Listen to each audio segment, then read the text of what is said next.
welcome to another episode of Off the Menu. I'm your host, Vincent Franchini from Tumblar House, here with an esteeval Charles Coulombe. Esteeval? You mean like summertime? And the living is easy. God, the fish are jumping to the cotton are high. Some one of these mornings, you gotta wake up singing.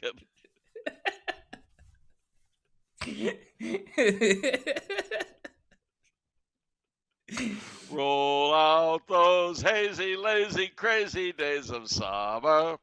Those days of pretzels and popcorn and beer. Roll out. Summertime, summertime. Yeah, absolutely. I'm on board. Jan and Dean, the Beach Boys.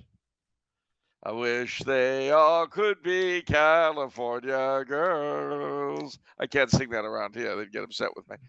But, Jan and Dean, 2 boards for every girl, Surf City.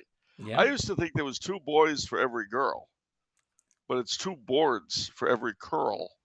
It's a surfing thing. We wouldn't understand. Right. How about Gidget goes to hell? No, don't say things like that. If you're in doubt about angels being real, I can arrange to remove any doubt you may feel. Wait until you see my Gidget. You'll want her for your Valentine. But stay away. Gidget is spoken form, something or other. Gidget is mine. Yeah. The whole beach thing, right? Yeah. Frankie Avalon, Annette Funicello, Fabian, Dr. Goldfoot in the Bikini Machine, How to Stuff a Wild Bikini, Beach Party, Beach Blanket Bingo. Yeah. What are these things? These were surf movies from the 60s, the early 60s, mid 60s. This was part of the deep, rich culture of our Southern California lifestyle in that era. Yeah. Far out, dude. For sure. Catch a tasty wave. Actually, I've got to be careful. I still know a few surfers, and if I'm bad, they'll break my head with a board. But no, there's still a very strong surf community on the beach in California.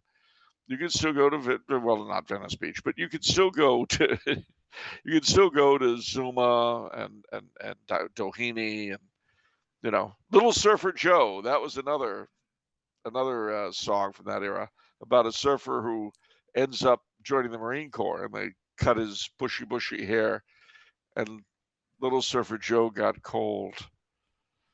Just how it ends.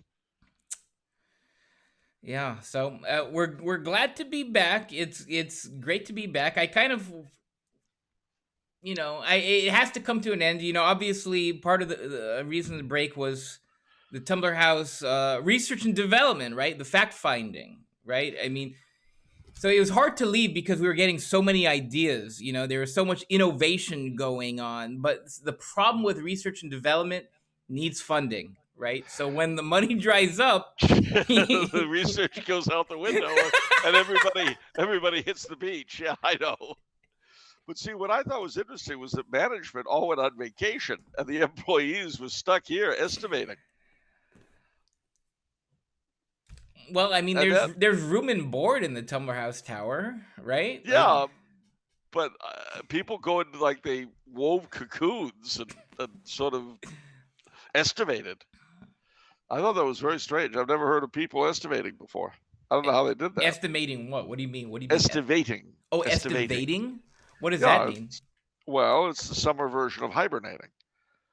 You hibernate, you go to sleep in the winter. You estivate, you go to sleep in the summer. So while you guys were off partying your eyes away in Bermuda and places like that, Lydia and the secretarial pool and the gardeners and the mailroom and Tyrone and all the security staff and everybody else wove cocoons for themselves and estimated, in out-of-the-way corners and closets and things like that. Well, I mean, hibernation is nice, right? Like that's Well, they estimated. they But I estimated, mean, yeah, but imagine being able to go for like almost a whole month without eating, just wound up in your cocoon. that's a pretty cool skill to have. You think so? Yeah. I've never heard of human beings being able to do that. It really makes me wonder about some of my coworkers at Tumblar House, I can tell you. I mean, have you ever seen a otherwise beautiful girl pulling strings of cocoon silk out of her bouffant? It's kind of weird looking, I think. I mean, is there some sort of an employment policy at the tower now that I'm not aware of? Is my body growing in the next room? Tell me the truth.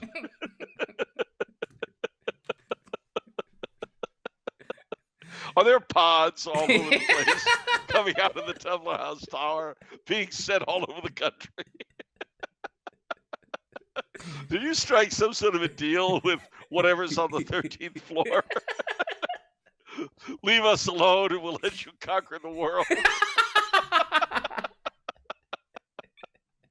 I mean, I don't know. I'm just asking.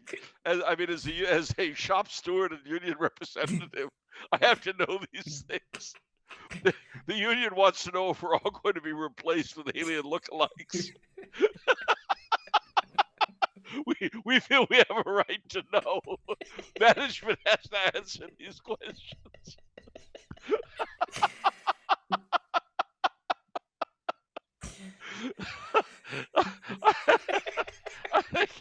I think you have an obligation. If we're going to be replaced by alien beings with strange abilities and access to our memories, I think we should be told.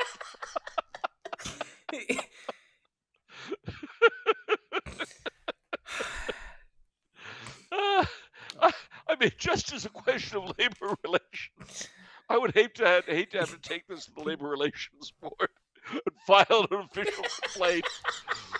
Half of our workforce have been replaced by aliens. And management refused to explain this change in company policy. We've filed numerous complaints and they don't respond. Would you please advise?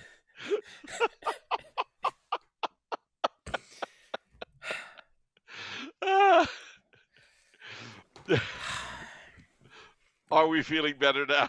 We're feeling better now. Can you imagine?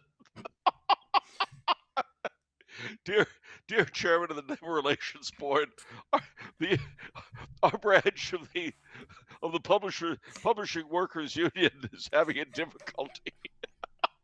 Several of our members, although they look the same, have developed odd attributes. Just to mention one, they weave cocoons to themselves and estimate during the summer. And we're convinced this is not normal behavior and believe that it is, in fact, employment related. We're wondering if this is an issue for OSHA.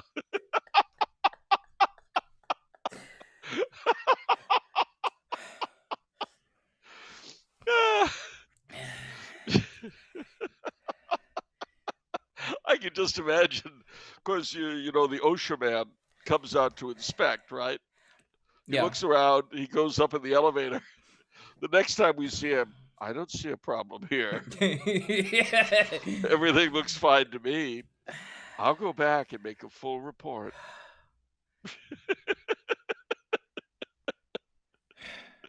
Are we feeling better?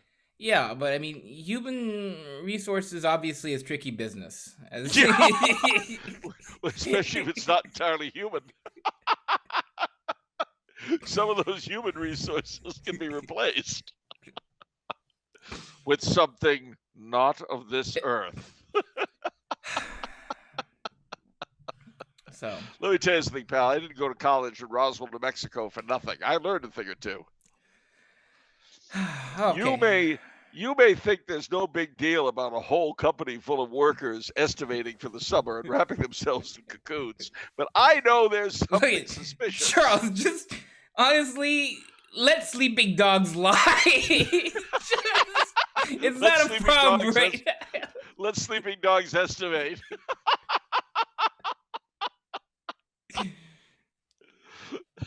If it ain't broke, don't fix it. There's no problem right now, okay? No, So don't stir up a hornet's nest. As long as they can do their jobs, it doesn't matter. That's all we ask. That's right. Why should we ask for anything more? You know, as long as they don't start laying eggs, that's all we want. That would violate our employee children's policy. We're ready for maternity leave, but not to provide an egg hatchery. There are limits. All right. So that's what's going on with Tumblar House, Charles. What's going on with you? The Perseid meteor shower. No, what is going on with me? Well, several things. I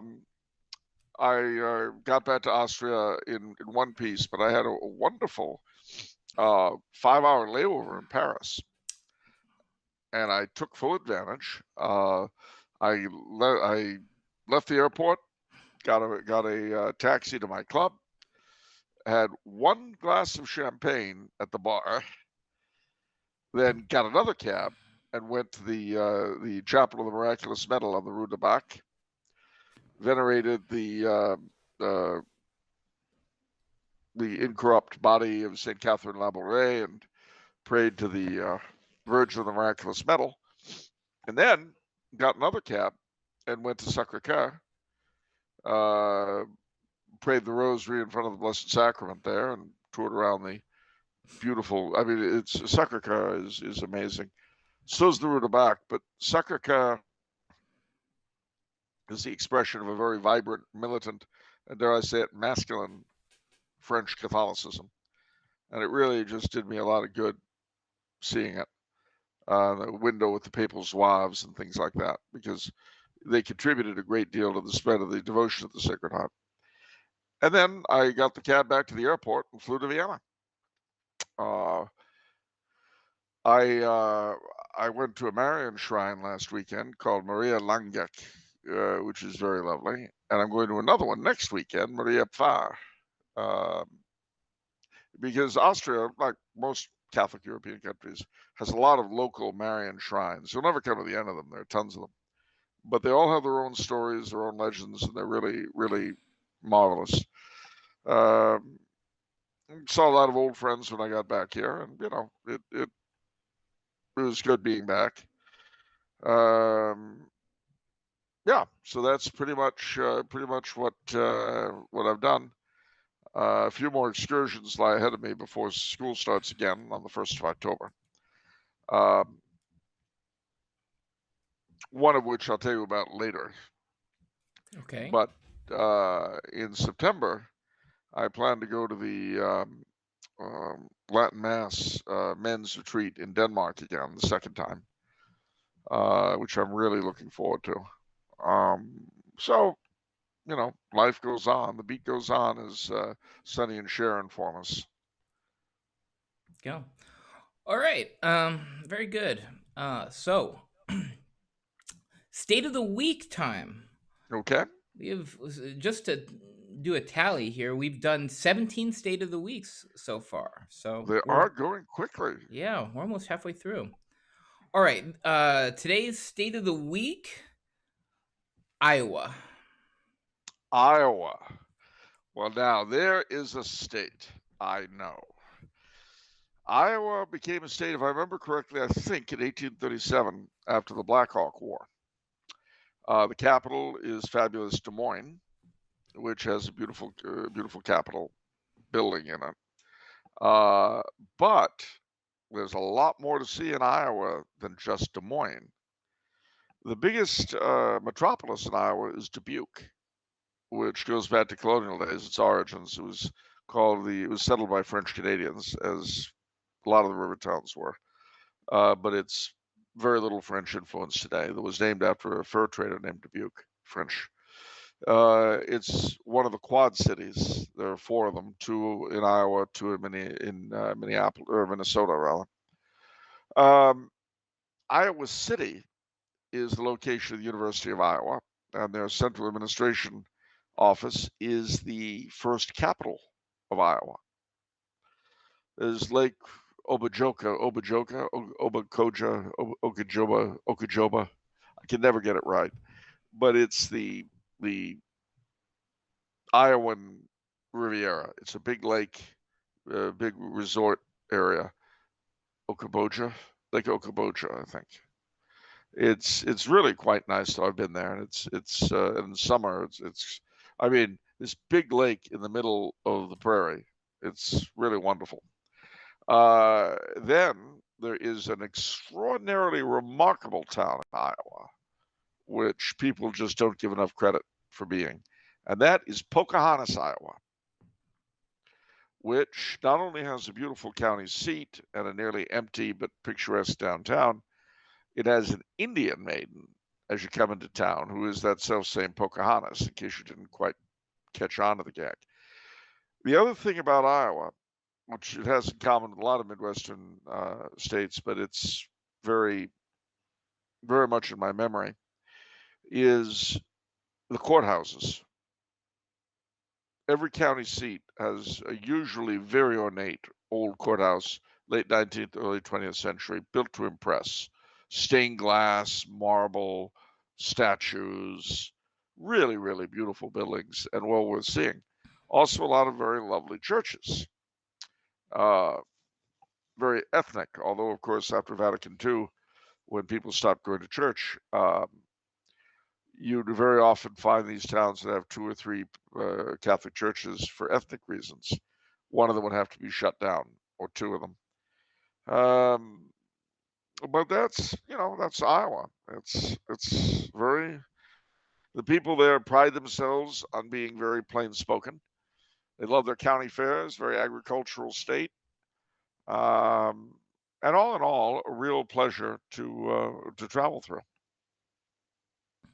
All right. Very good. No memes production this week, but You're an old Mimi. yeah, I'm sorry, Charles.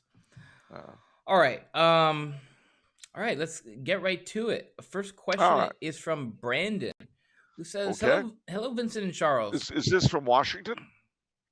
Brandon from Washington? It's Brandon, yeah, from DC. I'm no. Well, I can tell you it's Brandon with an I in it. Oh, so it's not Brandon. No. No, because Brandon is a very famous person in Washington. Oh, okay, yeah. That I just barely watch enough news to know what you're talking about. Sorry, Charles. All right. Have you ever wondered what it's like spending the summer in a cocoon? I'm sure it's very comfortable. All right. Better than watching the news. Well, that's for sure. So he says, Hello, Vincent and Charles. Last year, Charles offered some advice on how to fulfill the role of best man, both on the day of the wedding and going forward. I found this advice timely, and it served me well when a good friend of mine got married around a month after that show, and I had the honor of being his best man. So first, I want to thank Charles most sincerely for his advice. Now, as my brother recently asked me to be the godfather of my niece, I'm hoping that Charles has similar advice for how to fulfill the role of being a godfather, both for myself and those who, like myself, find themselves asked to be a godfather for the first time. If Charles does have any advice to share, I ask that he please do so. Thank you both, Vincent and Charles, for everything you've shared over the years. Okay, well, firstly, I'm happy to do so. Godfathering, at least there are 2 varieties of it. That's being godfather to an infant and being godfather to an adult. They're similar, but they're very different, and I've done both, so I can talk about both. Godfathering infants is kind of a byproduct of being best man. If you're best man to a Catholic, you're probably going to end up godfather to one or more of the kids. So just, keep that in mind. So what is it a godfather is really? Again, we tend to pass it off. You just stand there at the baptism and that's it. No. First and foremost, when you're asked to be a godfather, you're being asked really to become part of the family.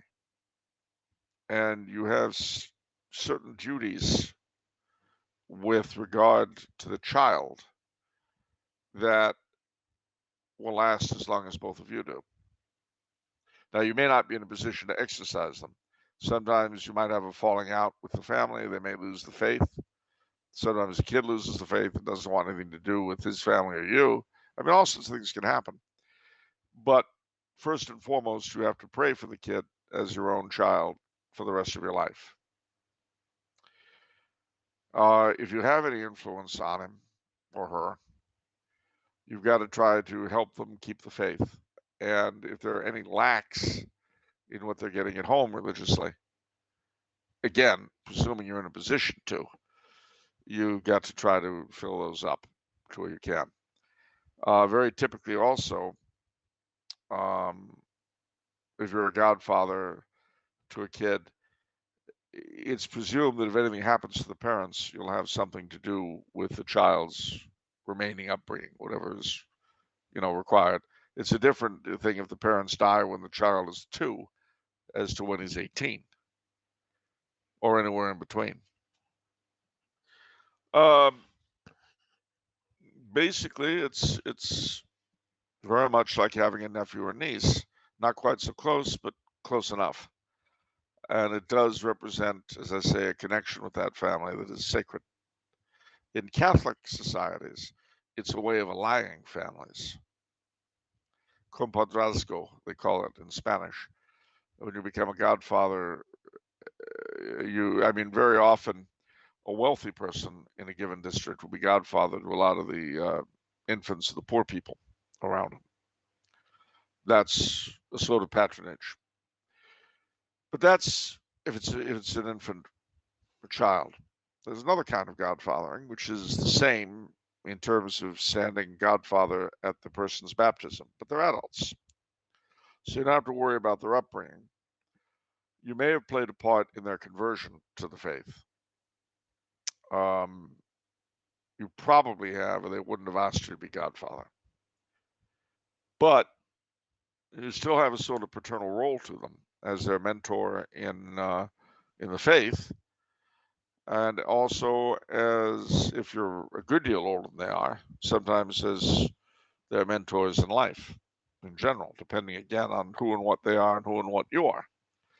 And obviously, if you play godfather to someone who's a lot older and more experienced than you are, you don't have to worry about that part. You just have to worry about letting him know what being a Catholic, and you're still an adult, you've got to be ready to give them the kind of advice a father would to the best of your ability.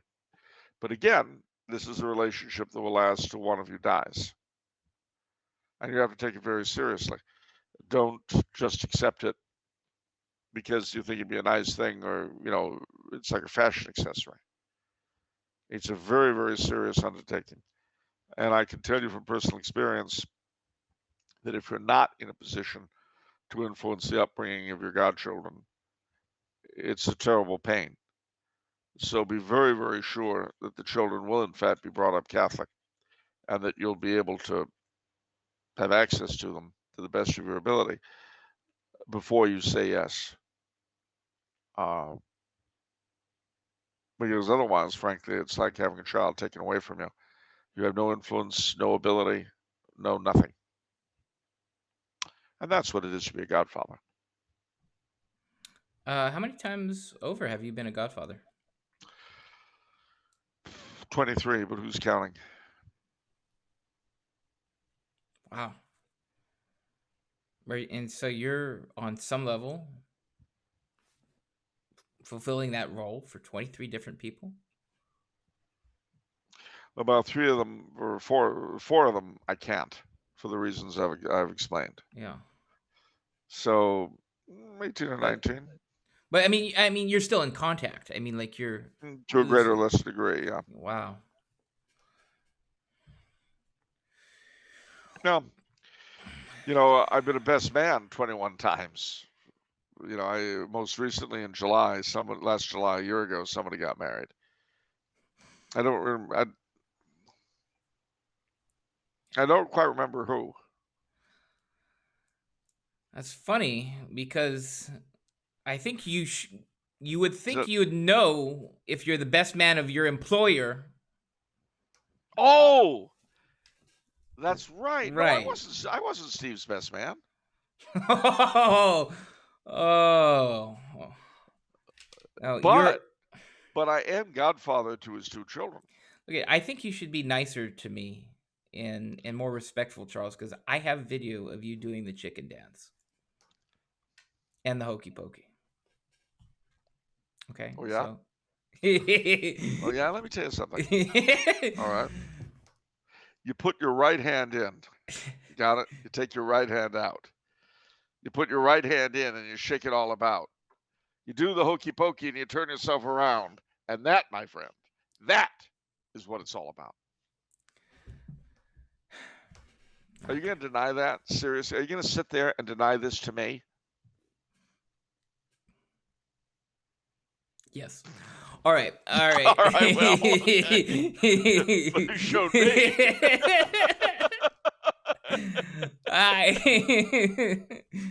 All right. No, it was wonderful being your best man, and it Yeah. was a wonderful wedding.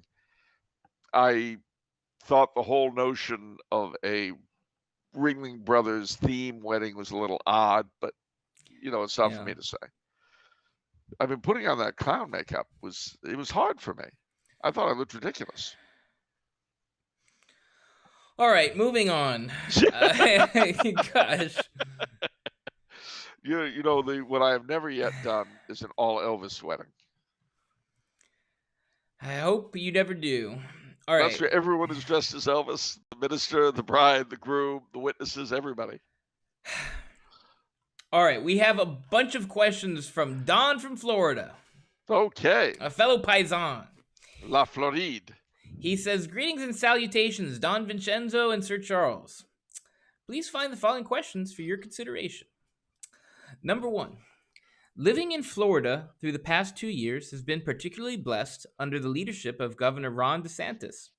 Through difficult times, Governor DeSantis has been outstanding, and you know he has been good when the media hates everything he does. He has been the favorite governor of my lifetime. So, who are Charles's favorite all-time United States governors? Oh. Well, that is hard. Well, Al Smith of New York.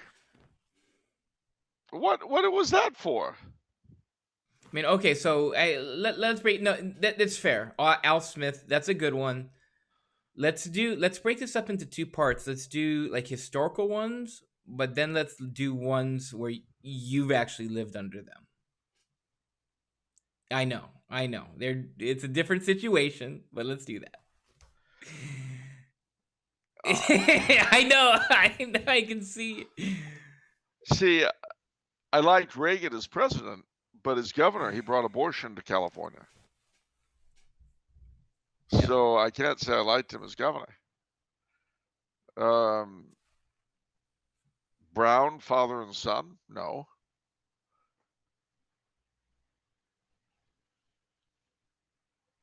Duke Majan, maybe, sort of, kind of. The Terminator? No. Gray Davis? No.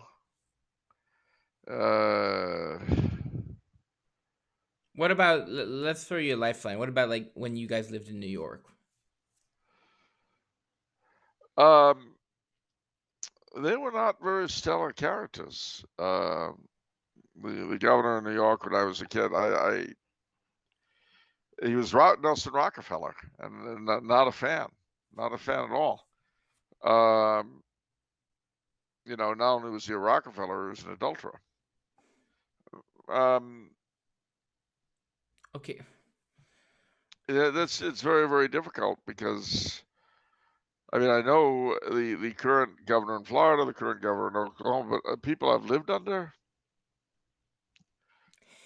You, we've kind of talked about this. I think you said this in a different way where, when you're a professional politician, the big leagues is the United States Senate and, Congress and there. So in other words, all the flunkies get left in the state. They get lived in the state, and I can't. I can't think of one. I really maybe Edwin Edwards in Louisiana. Hmm. That was a man who knew how to have a good time. Gosh, there was another man in Louisiana though recently. I can't think of his name. Oh, Jandal, or the guy who The Pakistani Chandal. Yeah. He was also good, but before him there was another fellow. I can't remember his name, but a friend of mine was on his campaign, and because he was both heavily pro-life and anti-gun control, the joke around the campaign was that their motto was really "Arm the unborn for self-defense." But I can't think of his name to save my soul. For Louisiana, I'm thinking of Jindal. Yeah, Bobby well, Jindal Jindal. too, but Yeah. before he was good, but before Jindal. But I mean, in terms of governors I've lived under, it's pretty Yeah. pretty slim pickings. All right. Well, let's go back to Alfred Smith. All right, so I would say Al Smith, without a doubt, the Brown Derby. Theodore Roosevelt. What state? New York? New York. Okay. Yeah. Huey Long in Louisiana. Just for fun. You got to say that. Yeah, I got to say Huey Long. There's no way around that. I would say, well, of course, there's an easy answer. I could do a rundown from New Hampshire down. Okay. All right. New Hampshire, Sir John Wentworth. Massachusetts, Thomas Hutchinson. Rhode Island, Joseph Wanton. New Jersey, William Franklin. Pennsylvania, John Penn. Maryland, Sir Robert Eden. Virginia, Lord Dunmore. North Carolina, Josiah Martin. New York, Lord Tryon. John Tryon, Sir William Tryon. South Carolina, Lord William Campbell, and Georgia, James Wright. These being the respective royal governors at the time of the Revolution. I could say Felipe de Neves, my favorite governor of California. Very good, Charles. That's a very Charles Coulombe answer to that one. Wow, what? He wanted to know my favorite governors. I told him. I said. All right. What do you want out of me? I mean, Louisiana, the what's his name? La Vérendrye. Yeah, I mean, a lot of really good governors further back, but they weren't political people, not in the usual sense. All right, very good, Charles. Have it your way. All right, another question. Just saying. Alternative history question. How different would church and world history have been had Cardinal Siri been elected pope and accepted, wink wink, at the 1958 papal conclave? Okay, what this is about is that Cardinal Siri of Genoa, it was said by various people that he had actually been elected both in 58 and 63, but had been pressured to renounce it and was replaced with Roncalli and Montini. And that was why, for a long time, until Siri died, there was the Siri vacantis theory, that Cardinal Siri was the real pope. Well, the point I made at the time, and I'll repeat it, is that even if that were true, the fact that he succumbed to pressure and went along with the gag doesn't necessarily mean things would have been all that different had he actually been Pope. It kind of doesn't speak well for him, No, it doesn't. right? I mean, I think Pope Benedict received a lot of heat for stepping down from various No, circles, various people. You could point that same thing at Cardinal Siri, I guess. No. if that's true. Yeah, If it's not if true, it's true, if it's true. which remember we're not supposed to know what goes on at the Yeah. conclave, and Yeah. anyone who reveals it automatically is excommunicated. Wow. That's why Cardinal Mahoney yapping about the conclave was a bad thing for Cardinal Mahoney.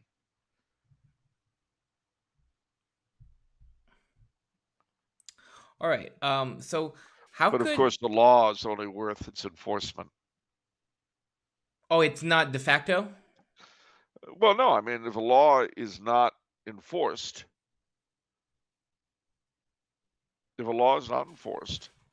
then practically speaking, it has very little meaning.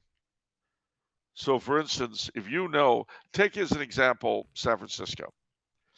Now, they declared that they would not, although the law is on the books, that if you steal, you'll be prosecuted and go to jail. But they've established a policy whereby nobody is prosecuted if he steals less than $1,000 worth of stuff. Right. So what you had was every moron and his brother in San Francisco going into Walmart and walking out with $999 worth of stuff. But I mean, so the law no longer meant anything. But I mean, you're still breaking a law. So in the sense, you're still breaking God's law. We're breaking God's law, but he's not going to put you in jail. It's not enforced. And because it wasn't enforced, Walmart did something really funny. They closed down all their stores in San Francisco. Gee, who saw that coming? I don't know. Hard to understand. Why would they do that? Ooh, I guess you'd have to be a city government person in San Francisco not to figure it out. This is what I mean by stupid. Did they really think? And there are other municipalities in the country that have done the same thing and then don't understand why the cheap retailers leave. Do you really think that if you give a license to steal, that the store people are going to stay there? You know, it's the same with the bodegas in New York. Why is it they're the only stores in large stretches of the city? Because the owners of the bodega will blow your head off if you try to steal from them. So they're managed to keep going. But and more power to them. I don't blame them. If it weren't for that, there'd be no retail things at all in New York. You have this recent idiot thing. Some out of towner moved to New York, and he moved to a neighborhood where the only stores are bodegas because it's a bad neighborhood. I guess it's gentrifying, or he wouldn't have moved there. So he didn't understand why there were just these lousy bodegas and not real stores. Well, of course, the reason for that is that they are not, enforcing the law properly. So only a bodega, where, as I say, you take your life in your hands if you try to screw around with them, will survive. What made this funny was that he did a video, and I've got to refresh my memory. It came and went. It was his name, Bodega Bob or something. It's either he or the idiot Congress creature that was talking about it mispronounced bodega. And Bodega Boy. No, that's not it. That's something else. But anyway, it came and went. It was a big deal. Bodega scandal. Let's try that.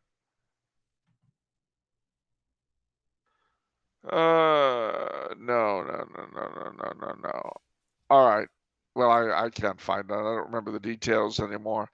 But I remember some ridiculous congresswoman or other creature of that sort upset because the fellow on the video was saying, I just don't understand why there are only these bodegas. I think he may have mispronounced it himself and called them bodegas. And then she called them bodegas, which made the whole thing stupid. I mean, even stupider than it was to begin with. Well, if you don't enforce the anti-theft laws, your retail choices are going to diminish immensely. You know, I've had a realization very recently, and that is that you know, I've before on the show I've explained, I think, my idea of the three stages of our leadership that they've gone through. They were evil, then they were evil and insane, then they were evil, insane, and stupid. Well, they've gone a little bit further. They're childish. They have no concept of consequences. Little ones don't, you see. So, to give you an example of what I mean, back in 1992, you remember we had the riots in LA. Yeah. And you may remember that uh, in the black neighborhoods in LA where the rioting took place, all of the supermarkets were burned down or looted, or both. Well, within a couple days, it came to the attention of the people living there that there was no place to get any food, which is kind of what happens when you burn down all the shops. So, what happened was that they got the various churches, as was done after the Watts riots, put together a flotilla of buses to take housewives from the affected areas to supermarkets elsewhere so they could shop and get things for the family to eat. All well and good. But I remember this one lady was getting into the bus, and they asked her, were you were you part of the looting and so on during the past several days? She goes, oh, yeah, everybody was. Well, didn't occur to you that if you burned down or looted your stores now, there'd be nothing left later?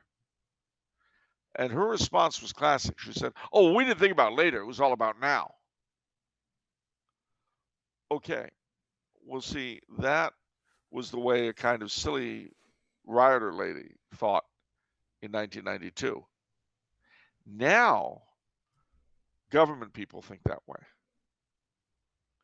They have no concept of the future at all, of consequences. They're just living in the now. Oh, we'll defund the police. Okay, you defund the police. But what would happen if you defund the police? Oh, well, we weren't thinking about that. Well, we're not going to prosecute anybody under $1,000. Okay, but if you do that, what are the consequences? Oh, well, we don't think about that. We just do whatever pops into our little pointed heads. Well, you multiply that by city, by state, by nation, and you get a pretty good picture of where we are right now across the planet. They don't think about consequences. They just do. Children, little children in charge. All right, Charles. I mean that in a nice way. Yes, of course. All right, moving on. As one does. As one must. As one must. Remember, if I don't return within an hour, the regiment marches at dawn. All right. Dawn says, finally, I'm going to steal a fun exercise from a fellow Off the Menu fan and try a lightning round. Oh! Yes. Okay. This is an either or regarding greater damage to Western civilization. So which caused greater damage to Western civilization? Kamala Harris's mouth. I don't see Kamala Harris's mouth listed in any of these choices. So, okay. All right. Just a guess. All right. He says, I have mixed in some humorous ones as well. All right. All right. Well, let's start off with a classic one, shall we? Martin Luther or King Henry VIII? Martin Luther. Cardinal Joseph Bernardin or Cardinal Carlo Martini? I actually don't know the latter. I know Bernardin, of course. Yeah, Martini is a real bad guy, but he's close to. We'll go with Martini just because he's. Really? Yeah. What diocese is he? Cardinal Martini was in Milan, I think, and he was a He was a terrible influence on the church in Milan or Bologna. Milan. He was a terrible, terrible figure in the Curia. He really wrecked a lot of stuff and got a lot of terrible people promoted. Struggled with Cardinal Carlo Martini. My little joke was that I knew that I knew that St. Malachi's prophecy was wrong because Benedict was elected as the glory of the olive, when obviously the glory of the olive would have to be Cardinal Martini. Of course. Ha ha ha ha ha. Well, it would have been Cardinal Gibson if it was the glory of the onion. But at any rate, no, Martini gets the prize because he did the damage at the center. All right, Cardinal Pietro Gaspari or Cardinal Agostino Casaroli? Casaroli. What happened there? Same stitch? No, Gaspari was the secretary. Was the Secretary of State, somewhat of a malevolent fellow under Pius XI. Okay, 20th century Jesuits or 4th century Arians? 20th century Jesuits. You're biased on that one because you're living through. Well, there's that, but also because there's no Athanasius. There's nobody kicking Jesuits around the way he kicked the Arians, so that's all. That's fair.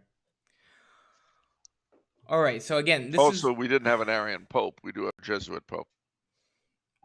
Well, that's fair. Okay, so again, this is greater damage to Western civilization. Right now, we've been concentrating on the church. So here, Cher or Barbra Streisand? Barbra Streisand. That was quick. Yeah, no question about it. You know, just not even a second thought. All right, very good. Okay. I have a lot. I mean, I understand where Cher's coming from. I mean, like her, I was born in the wagon of a traveling show. Mommy used to dance to the money they'd throw. Papa did whatever he could. Preach a little gospel, sell a couple bottles of Dr. Good. Wow. All right. George Soros or Klaus Schwab? George Soros. So Schwab, what, he founded a brokerage or something? Is that Schwab? No, not that Schwab. He's the Davos man. What? The what? The Davos man. He gathers, the Great Reset. He gathers all of these wealthy and powerful people every year together in Davos. Okay. But I would say Soros because Soros laid the financial background for all of that. Okay. Also, he was a purveyor of stuff stolen from dead Jews during the Holocaust. Oh. I don't like that. Okay, we're getting pretty esoteric here.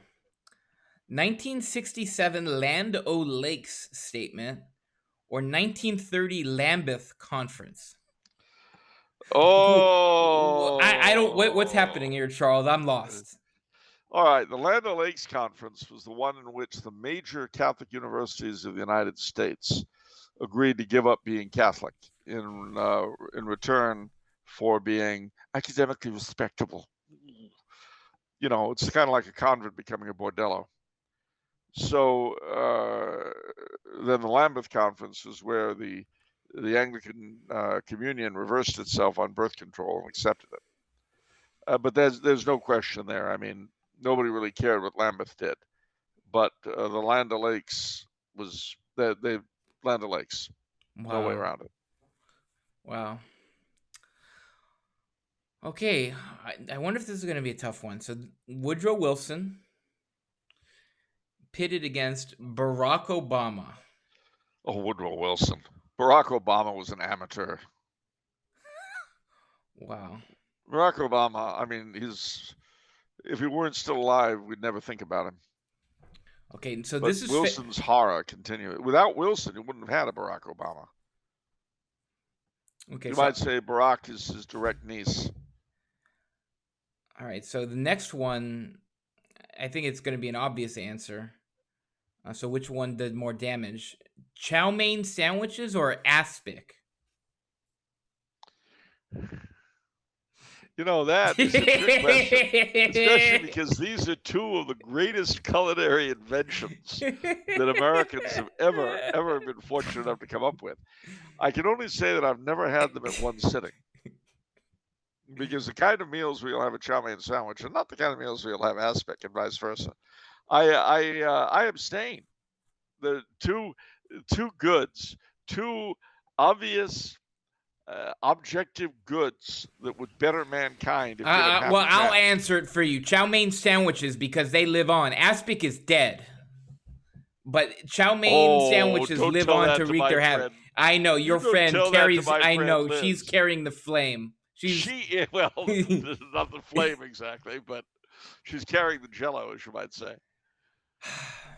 I'm telling you, you're gonna one day. I'm gonna drag you to dinner at her place, and you are gonna see just how wonderful a savory aspic can be, or several. And you will look at those pieces of egg and chicken and beef and turnips and stuff floating in that incredibly delicious substance. And you are going to say, boy, was I silly. And when I drag you to New Bedford or Fall River and hand feed you a chow mein sandwich, you're going to be saying, wow, where have I been all my life? We say a lot of crazy stuff on this show, ladies and gentlemen, but I think that could very well be the craziest thing you've ever said. That is never going to happen. You don't think so? No. Here comes the airplane. That is obscene. No. All right. A fork full of quivering deliciousness. No. All right. Think of a jello mold with all kinds of interesting things floating in it. All right. Not a bed of lettuce, of course. Of course. Napoleon or Stalin? Oh, Stalin. French Revolution or Bolshevik Revolution? French Revolution, because you wouldn't have had the Bolshevik without the French. Okay. Joy Behar or Rosie O'Donnell? Oh, ooh. This guy's really hitting low. Well, Rosie O'Donnell. I'm not... Two obnoxious female creatures on television. Okay. Rousseau or Kant? Rousseau. Spinoza or Voltaire? That is hard, but I'll go with Voltaire. Yeah, I've read a little Voltaire. I tell you what, he's just obnoxious. He sounds like a spoiled little rich kid. You know why? Because he was? Yeah. Sometimes the obvious answer is the true one. He's just like, his arguments are not potent. They're just obnoxious. Yes, but he's annoyed. All right, he's upset. IMF or... Wow. For the IMF. Wow. Because the UN has done some useful things. I can't think of anything great the IMF has done. All right, World War I or 30 Years War? That is harsh. And again, we're kind of stuck with the same problem we have, Jesuits versus Arians. But I'll say World War I simply because ultimately maybe the 30 Years War really, because that set us, if the 30 Years War had ended differently, it would have been a very, you know what, I'll go with the 30 Years War. Really? Okay. Yeah. Wow. World War II or the 9 Years War?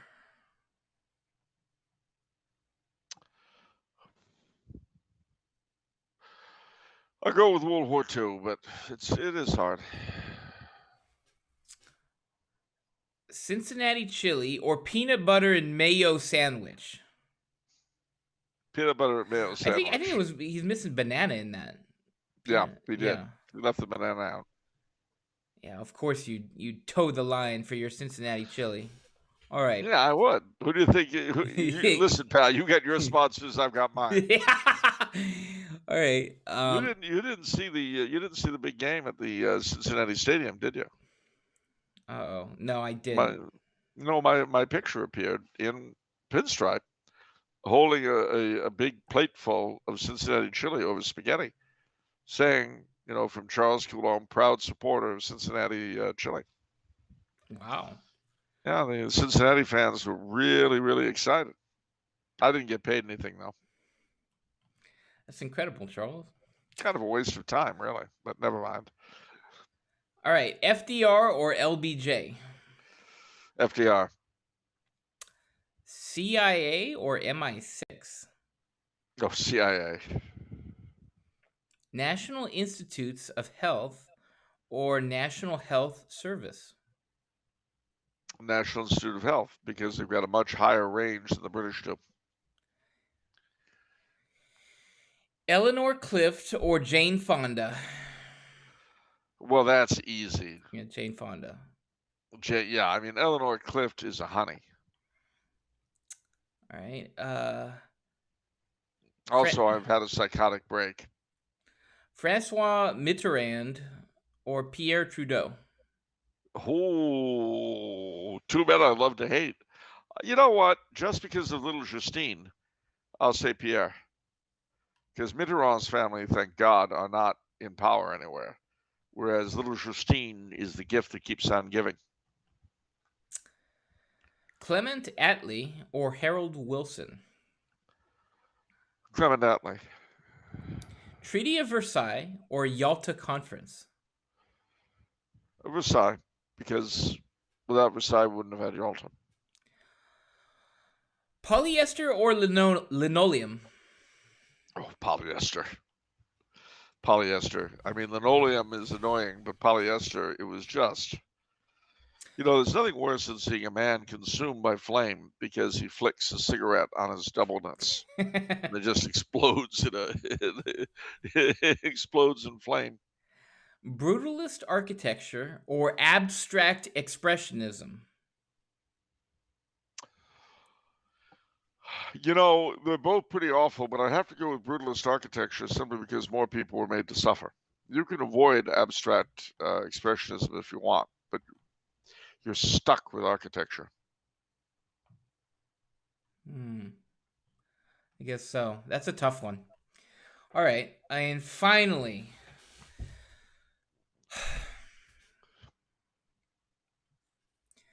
Tumbler Tower pay scale or Tumbler Tower commissary? Well, see, the problem with that is the one feeds off the other. Because the salaries are kept artificially low on the thing that they get free meals at the commissary, so that we shouldn't have to pay them that much since they get at least three meals a day for free. Now, the fact that there are 3 meals that nobody in management would touch is beside the point. Gosh, Don, you were doing so well. I mean, it was just all your questions, all your correspondence, just immaculate. And then, I mean, we're having a fun time, and then he puts that out there. Well, let me just ask you: wasn't it a great savings having the entire staff estimating instead of eating anything? It's a huge cost savings. The cost savings is enormous. I'll bet. So you would say that non-terrestrial employees are probably a better investment in the long run, is what you're saying. Okay, we don't discriminate, okay? as long as the being can do the job, we don't care about his planet of origin. Is that it? Is that what you're saying? That's right. Some people are biased against illegal aliens. I am not. Yeah, I can tell.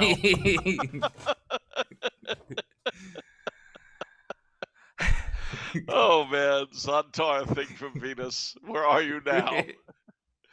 All right, let's move along. What else we got? Moving along. All right. A question from James, who says, it is a commonly held belief that the church was in dire need of reform immediately prior to the 1517 Protestant Rebellion. But just how accurate are the claims of the hierarchy's abuses prior to 1517?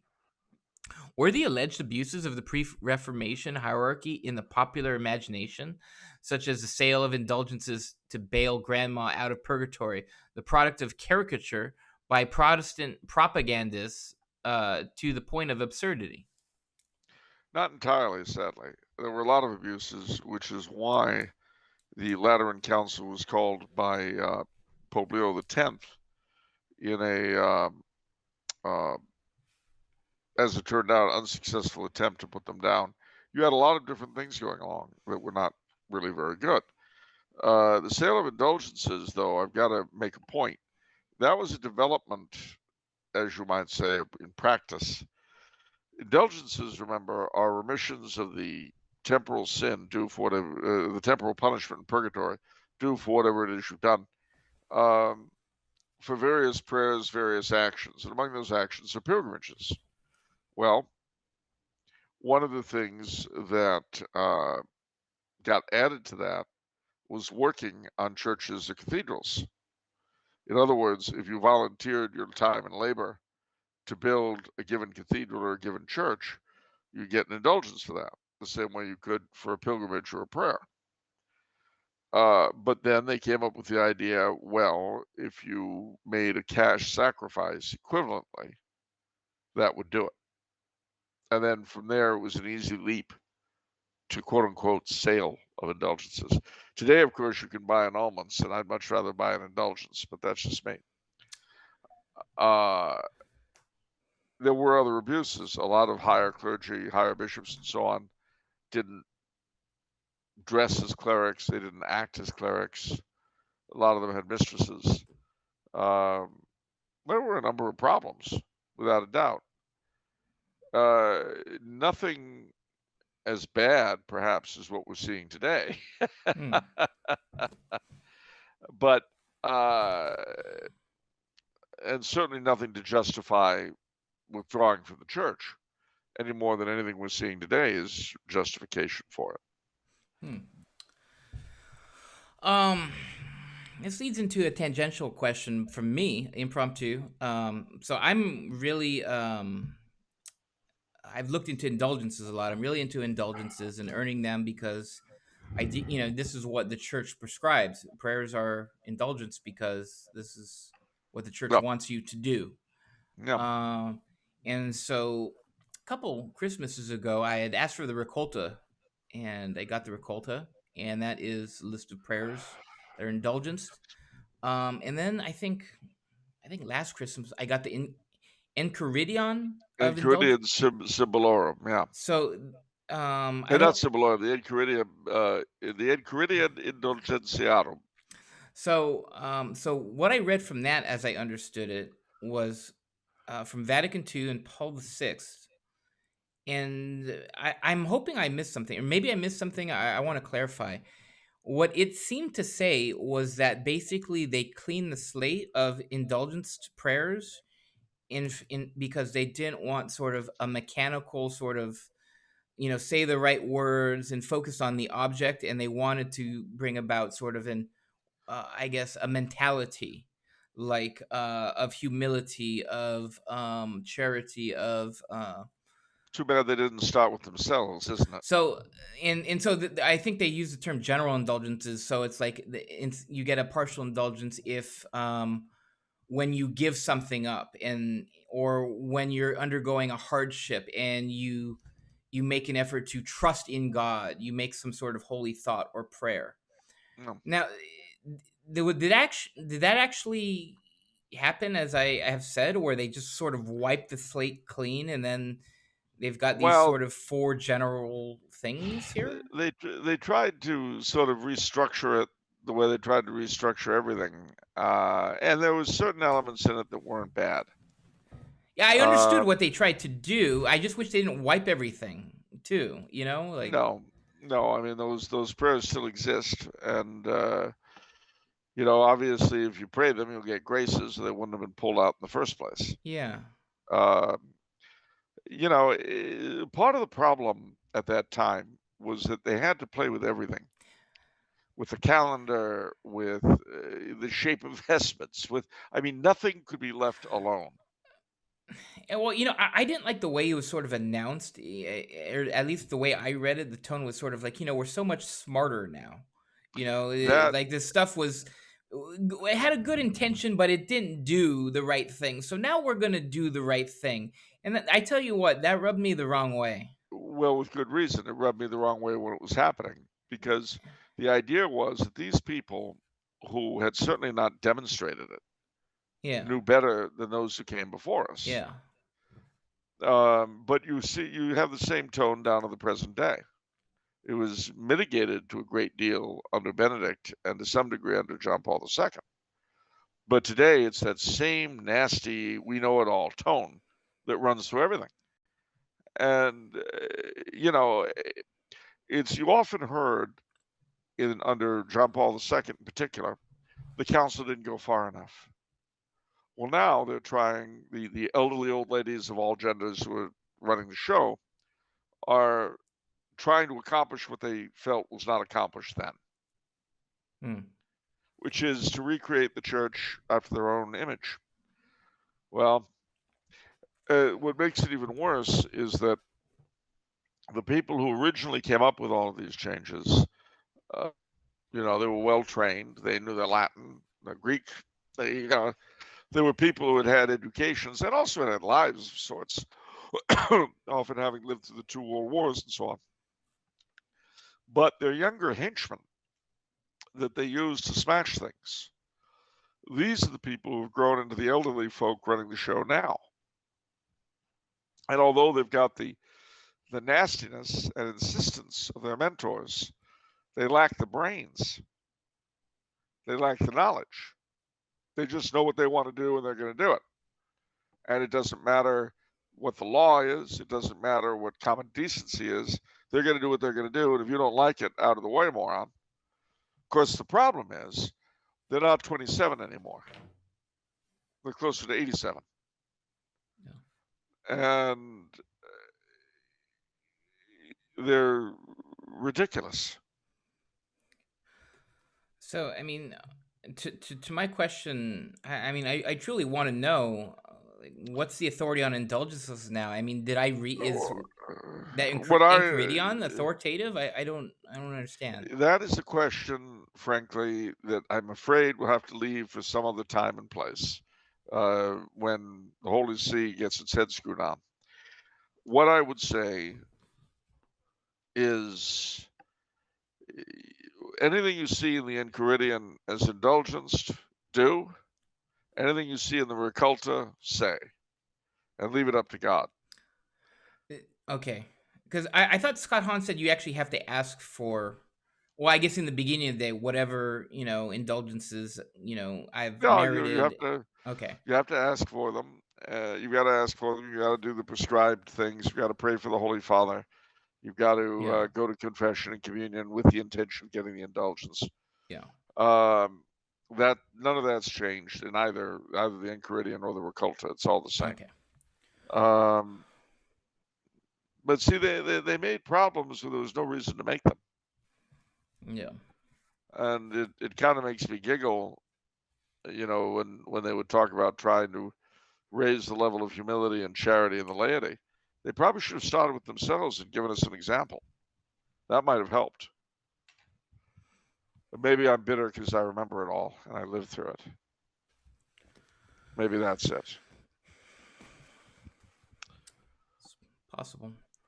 All right. Question from Innocent Smith. No, there's a name for you. Mr. Coulombe, you have done so in the past, but would you please give another explanation of the Fivefold Scapular? It is by far the most efficacious sacramental for helping the holy souls as far as I'm aware. Cheers. Well, the Fivefold Scapular has 5 established scapulars. There is the Trinitarian Scapular, which has various prayers from the Order of the Trinitarians for the ransom of captives. The scapular of the Immaculate Conception, the blue scapular. The brown scapular of Mount Carmel. The black scapular of the Passion, and the red scapular of the Passion. These are the fivefold. Now, Each of them has a different set of indulgences attached to it. Each of them has a different set of graces that were promised to the particular visionary who received the first promise. Putting them together does just that. It brings them all together. The scapular of Mount Carmel is the best known, of course. Attached to it is the Sabbatine privilege, whereby if you live a chaste life according to your state, you lead a prayerful life, and so on. The Saturday after you die, Our Lady will take you from purgatory if you've gone there. And that is the Sabbatine privilege, which was revealed to Pope John the 22nd by Our Lady. Each of them individually has a long history. I don't remember, and I know I've read it. I wouldn't be surprised if there was a Wikipedia article, but there was a story about the coming together of the five, and I don't remember what it was. But look it up in Google, and you'll find it, I'm sure. There are other scapulars beside these, of course. There's the green scapular, which is particularly efficacious for conversions. And there are several others, and all of them have a somewhat similar story behind them. An apparition, usually, in which various promises are made for those who wear the scapula. All right. Well, let's how do you enroll in it? Because I currently am just wearing the brown, and so I know there's like a sort of enrollment. We had to go to the priest, and he blessed. Yeah. He said the prayers and blessed it. Is the same thing true for the fivefold? Yeah, each of the fivefold scapulars is each of the scapulars of the fivefold is specific to a particular order. Like the black scapular of the Passion, I believe, was Servite. Mm-hmm. I think. And at one time, the only priest who could have enrolled you in it was a Servite priest. The only priest who could have enrolled you in the brown scapular was a Carmelite, and so it went.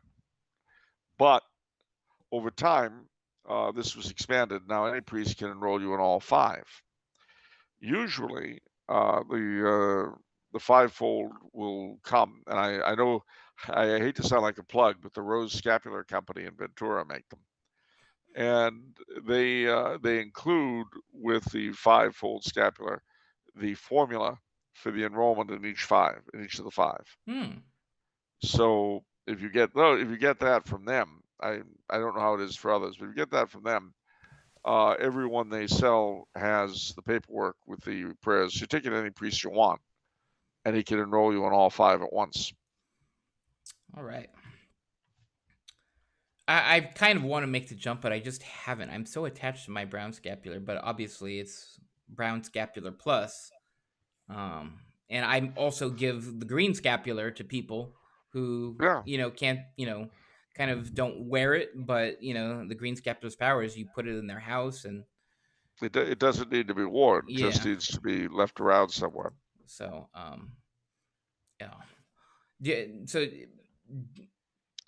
so enrollment, you absolutely need a priest, but I mean, can you just get a priest and then be done with it? It feels a little bit intimidating that there's like 5 different enrollment procedures. Well, they're very short. You just do the one after the other.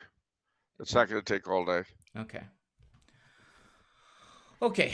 And last for your lifetime. I mean, I was enrolled in the fivefold almost 30 years ago. Want to hear a funny story? I wanted to be enrolled in the brown scapular, and one of the priests said it was superstitious. Really? Want to hear another funny story? Yeah. Christ said, "Don't give money to apostles." Isn't that a funny story, Father? Isn't it a funny story? What our Lord said about you're not taking money. Remember that part, Father? Isn't that funny? Isn't that extraordinarily funny? No money for priests. How about that? Ha ha ha! Isn't that funny? Oh man. Somehow whenever it comes to money, they get really serious. It's like the German bishops who are willing to sell any doctrine until you start talking about getting rid of the church tax. And then, oh, I see, no, hold on there, boy. You wouldn't. That's Holy Writ. Jesus himself brought the church tax so that the German bishops would have an income. Yeah, I'm normally not triggered, but there's a banner all over the churches in LA Archdiocese, which is what is it? I forgot what the slogan is. A priestly life. I don't know, something like that. But basically, they're trying to raise money for the retired priest, and that. I mean, like the LA Archdiocese literally gave away $500 million in settlements. It's like, yeah, gee, I guess it's too bad that you gave away the pensions like that. It's really sad, huh? yeah. You know, and the other thing that's kind of, well, I don't want to go on Yeah. in this particular thing, but suffice to say that whenever I hear a priest attack some portion of the faith, or dismiss a devotion or superstition or whatever, I notice that the tune changes as soon as I talk about how we don't need to give collections. You know, we don't. Oh, I see. So we don't have to give you any money. I get it. Then the jazz hands come out, and the old soft shoe. It's sort of like this. One of the things that priests used to throw at me when I was younger, they don't now, but they used to say, well, there wasn't any Latin at the Last Supper. And you know what my response always was? There wasn't a collection. There wasn't a collection either. And then, you know, all of a sudden they didn't want to talk about it anymore. We should get back to the early church. Oh, you mean an unpaid clergy?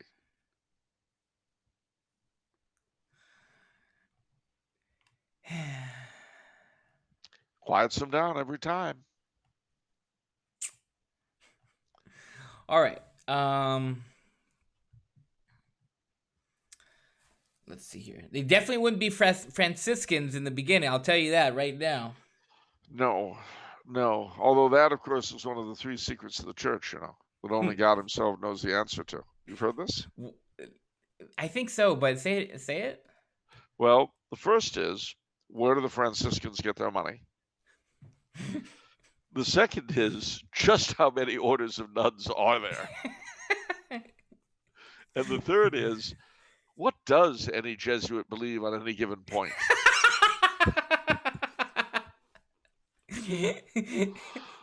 Oh, that's good. For any good Jesuits out there, there are some who, you know who you are, who've heard this. I don't mean you, Father. Yeah. It's okay. Oh, man. Wow. All right. Final question today is from Alan in Alberta. He's a new patron. So welcome aboard, Alan. Welcome and greetings to the town of Peace River, if ever you go there. Absolutely. All right. So he says, Charles, if you woke up and found yourself in the White House on day one as President of the United States, with a strong enough majority in both chambers of Congress to override Democratic filibusters, what policies could we expect from a Coulombe administration? Well, first, the very first thing I would do is demand a recount. And if through some terrible fluke I survived the recount and was still president, then we would get down to business. And there are several things that I believe this country needs to address. Firstly, in domestic policy.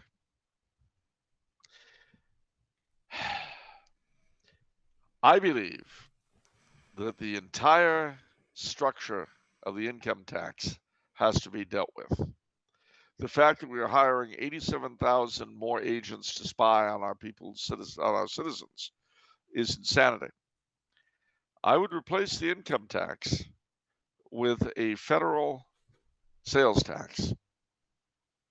Now, what would that mean? Well, it would mean prices would go up. That's what it would mean. But it would also mean your income would go up quite a bit. So, for instance, if you were in a tax bracket where you have to surrender 30% of your income to federal income taxes, your prices would go up 10%, but you'd have all of your money to play with. The thing about it, I don't suppose the differences would be all that great, frankly, but it would be a self-administering, self-enforcing program because everybody's got to eat.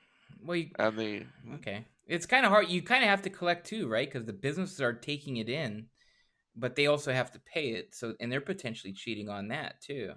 Yeah, but don't forget that there's machinery in place for collecting sales taxes on the city and local level. All you do is adopt the same program to the federal. I see. It's not like it's uncharted waters or people don't know how to do this stuff. Sure. And that, of course, would allow one to do away not just with the income tax, but, and this would be a problem, with the income tax industry. Even without the 87,000 extra spies, that's a big hierarchy in the IRS. And you have the added thing, all the tax preparers, the various financial services would suddenly be unneeded. So there would be a source of, shall we say, resistance to that particular reform, I think. But I think at the end of the day, it would be the best thing for the country and the best thing for its population. And that being said, I would attempt to garner support among the states to repeal two key amendments to the Constitution. One was the one which allowed the income tax, and having gotten around that by sales tax, which was envisioned in the beginning, but also the Senate, the nature of the Senate. Rather than being popularly elected, as it's been since 1912, it would return to being appointed or elected by the state Senate, by the state legislatures, because the Senate was intended by the founders to be their watchdog on the federal government. Depending on how the Supreme Court stood on in those areas where Mr. Justice Thomas, I think, correctly pointed out, are subject to the same problems as Roe v. Wade, contraception, gay marriage, various other things. If the Supreme Court were not willing to go that route, then I would use executive set-asides, the way President Bush did with Guantanamo, to put them aside and return those questions to the states. And then they could argue with them at on their own dime. When it came to foreign affairs, I would pursue progressive withdrawal. What do I mean by that? Well, I mean the United States have been the great world power for almost a century. It's time to come home. It's time for the Europeans, whom I love dearly. I live over here at the moment. I love the Europeans, but it's time for them to pick up their share of their own defense. Back in '91, when the Soviet Union fell and the wall fell, I argued then in a number of columns that I believed that we needed a Marshall Plan for Central Europe and Russia, which we didn't do. And then we should either pull out of NATO or invite the Central European countries, who did come in eventually, and Russia to join it, one or the other. Well, we're beyond that now.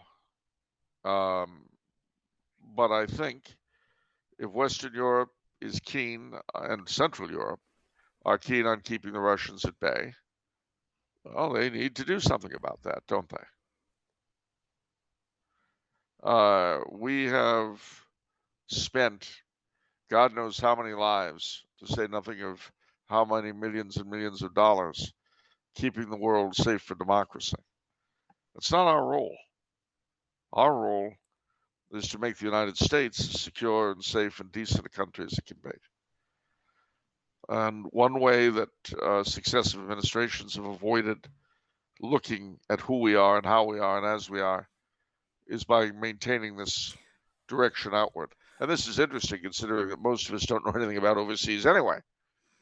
Well, But we we're don't even really constantly do that, honestly. I mean, the democracy thing. Another priest that came from Nigeria, and he said the guy who won the most recent election. He said basically, well, he's lost the 3 previous elections, but this one he basically said you have to vote for me or everyone is going to die. well, that's a very I would say that that's an extremely persuasive argument. So I mean, like, and we don't really care about. Not really. I So mean, Christians die all the time in China and India, and we don't care. anyhow, They die in Nigeria, and we don't care. So I think it's time to come home. And I believe that we have to secure the security of our immediate surroundings, Canada, Mexico, the Caribbean, and all that. But again, Japan, the Philippines, Taiwan, South Korea, they need to look after themselves. isn't this though sort of almost an unbreakable trend of empires? I mean, empires, they get big and then they expand too far and then their Then they overexpansion collapse. and then they collapse. Like, has an empire ever said, you know what? We could expand further, but that puts us in a tenuous position. We're just going to chill out, enjoy ourselves. Sadly, no.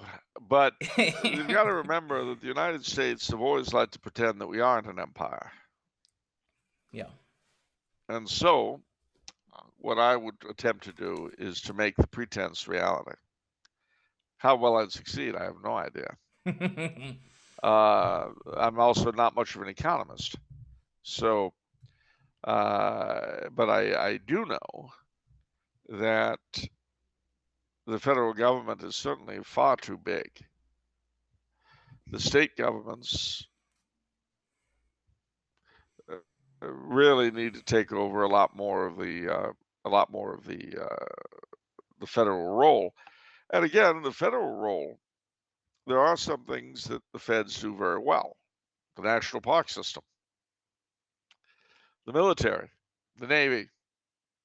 That's all.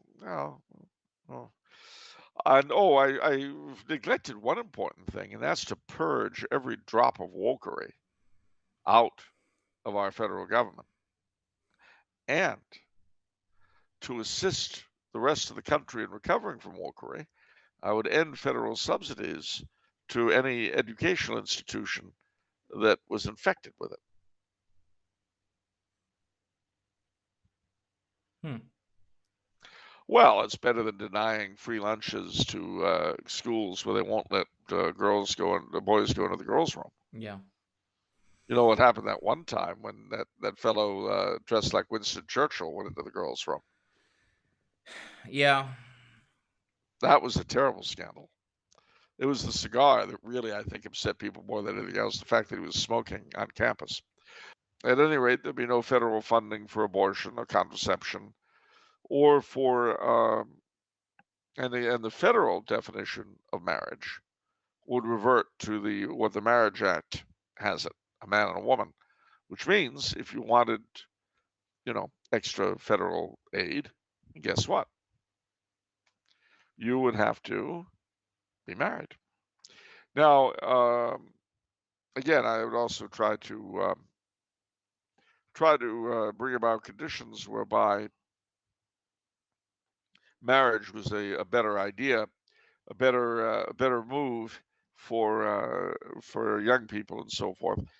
But a lot of that, of course, would go down to the states. I'm sorry to say.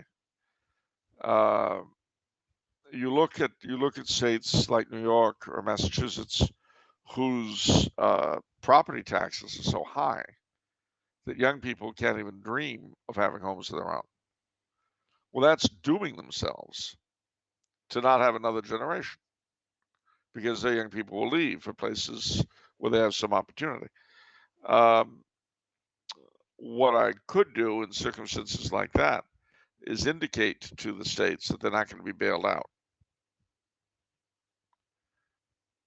In other words, if they keep milking the present and the future, if they keep milking the future rather for the present, they're not going to get any help in the future, and it's going to come home and sit on them like dead ducks. Of course, part of the problem is at the max I'd have is 8 years. And that's not a lot of time. So we're going to abolish the terms. Lifetime presidency. No. I'm just leaving that as it is. But there is one thing I promise. More white tie gala dinners at the White House. More pomp and ceremony. My inauguration will be in morning coat and top hat. You bet. If on the one hand I want to divest the federal government and so the presidency of a certain amount of power, on the other hand I want to restore it to an appearance of dignity. Oh, and by the way, press conferences for the president? No. All right. We are out of time today, but it's been a great episode. It's been a great pre-show. I hope you guys have enjoyed all of it. It's been a great return from the vacation for some, estivation for others. Indeed. Bermuda, Bahama, come on, pretty mama. Yeah. That's Kokomo. I know it's Kokomo. Did you know that was Kokomo? Yes, by the Beach Boys. Yeah, the Beach Boys. Is it the endless summer that we're living in right now? I'm in the endless summer of California, where it's always wonderful, no matter what time of year. Yeah. I see. Okay. Barbecues, bonfire, beach, under the stars. Yeah. Yes. Okay. Swimming pool. Backyard barbecue for the 4th of July. Yes. Okay. Ice cream parlors. Ice cream parlors, yeah. Cold, chilled Chardonnay. Yeah. Ice cold. Absolutely, yeah. Iced tea, pitchers of iced tea and lemonade. The sound of the tinkling spoon in the pitcher. Yes. Boater hats and seersucker suits. I feel like you're going to eventually do a left turn here. I feel like you're setting me up, Charles. What? Do you see how you are? What do you mean? We're doing the whole summer estival thing, are we not? So let's just go with this a little bit longer. Visits to the zoo, children not in school, playing on the street, cops and robbers. Isn't that part of what summer is? Yeah, no, absolutely. For me, it was swimming lessons, tennis lessons, special classes at Natural History Museum. They have learning about caves, learning about dinosaurs, coolest little classes, reptiles. Camping trips. Yes, absolutely. Camping trips out with your family or with the scouts, out anywhere from Griffith Park to the Angeles National Forest. Yeah. And fireworks on the 4th. Weenie roasts and marshmallow roasts and alien abductions in the National Forest. Yeah. And dead ponies. Yep. Yeah. All a part of a Southern California summer. George Norrie on the radio.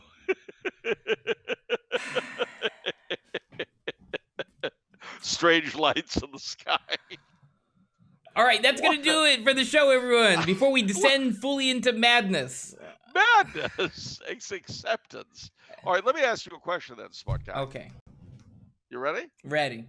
You think you know it all? Yes. All right, fine. What is it if it's Monday? It's off the menu. Huh. And the soul you save? It may be your own. God bless all. We shall see you next week.